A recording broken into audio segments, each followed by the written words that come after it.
राम राम राम राम राम राम राम राम राम नारायण नारायण। अन्ये त्वेवमजानन्तः श्रुत्वान्येभ्य उपासते तेऽपि चातितरन्त्येव मृत्युं श्रुतिपरायणाः।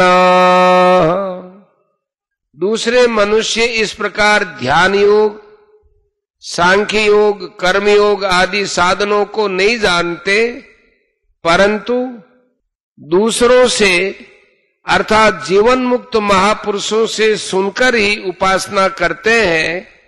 ऐसे वे सुनने के अनुसार आचरण करने वाले मनुष्य भी मृत्यु को तर जाते हैं।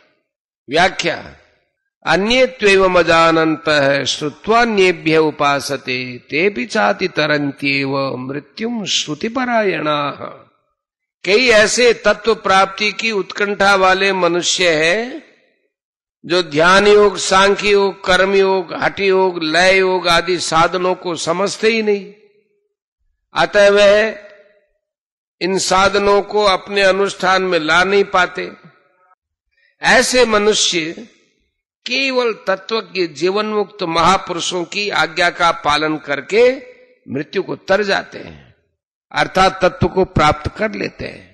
जैसे धनी आदमी की आज्ञा का पालन करने से धन मिलता है, ऐसे ही तत्वज्ञ जीवन मुक्त महापुरुषों की आज्ञा का पालन करने से तत्व ज्ञान मिलता है।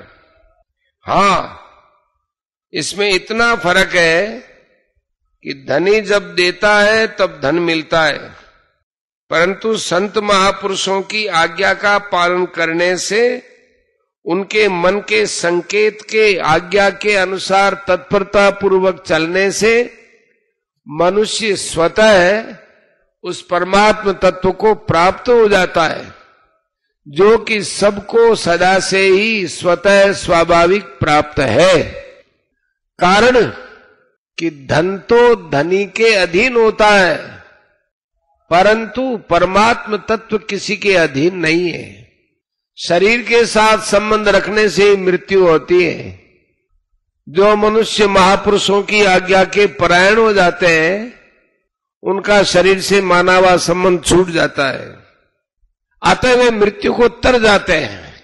वे पहले शरीर की मृत्यु से अपनी मृत्यु मानते थे, ये मान्यता उनके अंदर से निकल जाती है, समाप्त हो जाती है। ऐसे श्रुतिपरायण साधक की तीन श्रेणियां होती हैं। यदि साधक में सांसारिक सुख भोग की इच्छा नहीं है, केवल तत्व प्राप्ति की ही उत्कट अभिलाषा है, और वह जिनकी आज्ञा का पालन करता है वे अनुभवी महापुरुष हैं, तो साधक को शीघ्र ही परमात्मा की प्राप्ति हो जाती है।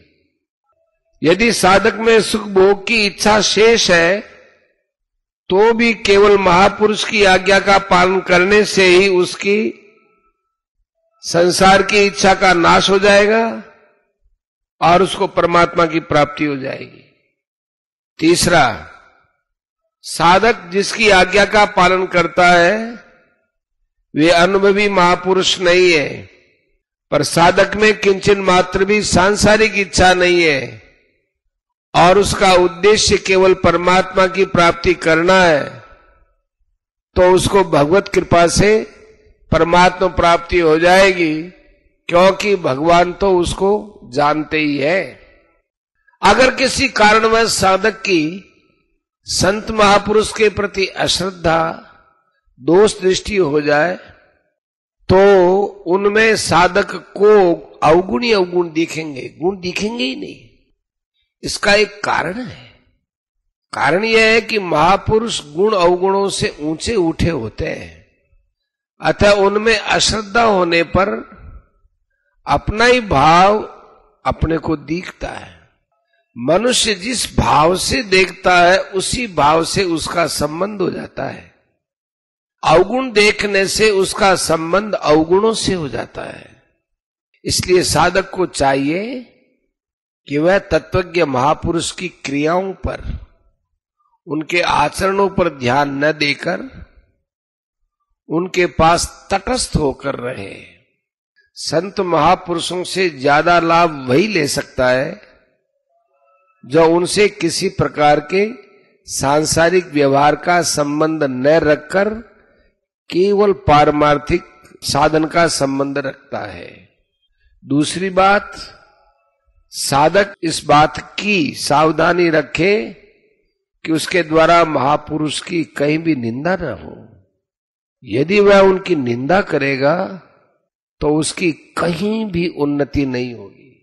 परिशिष्ट भाव, जिन मनुष्यों में शास्त्रों को समझने की योग्यता नहीं है, जिनका विवेक कमजोर है, पर जिनके भीतर मृत्यु से तरने की उत्कट अभिलाषा है, ऐसे मनुष्य भी जीवन मुक्त संत महापुरुषों की आज्ञा का पालन करके मृत्यु को तर जाते हैं।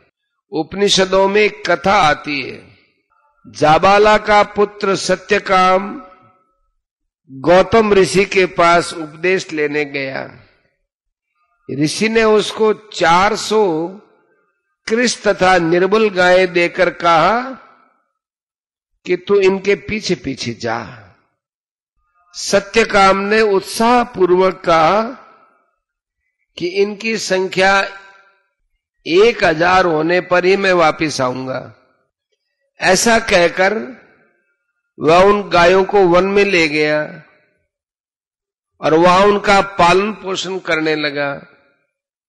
बहुत वर्ष बीतने पर जब उनकी संख्या 1000 हो गई, तब एक सांड ने सत्यकाम से कहा कि हमारी संख्या 1000 हो गई है, अब तू हमें आचार्य के पास पहुंचा दे। ऐसा कहकर उस सांड ने सत्यकाम को ब्रह्म के प्रथम पाद का उपदेश दिया। दूसरे दिन सत्यकाम गायों को लेकर गुरुकुल की ओर रवाना हो गया। मार्ग में उसको अग्नि ने ब्रह्म के दूसरे पाद का, फिर हंस ने ब्रह्म के तीसरे पाद का, और मदगु, यह एक जलचर पक्षी है, उसने ब्रह्म के चौथे पाद का उपदेश दिया। इस प्रकार रास्ते में ही ब्रह्म ज्ञान प्राप्त करके वह गौतम ऋषि के पास पहुंचा। गुरु के पूछने पर उसने सारी बात बताई और उनसे अपने श्रीमुख से उपदेश देने की प्रार्थना की। तब गौतम ऋषि ने उसको उपदेश दिया। छांदोग्य उपनिषद के 4थे अध्याय के 4 से 9वें खंड तक एक प्रसंग चलता है। इस तरह केवल तत्वज्ञ जीवन मुक्त महापुरुष की आज्ञा मानने से ही सत्यकाम को तत्वज्ञान हो गया।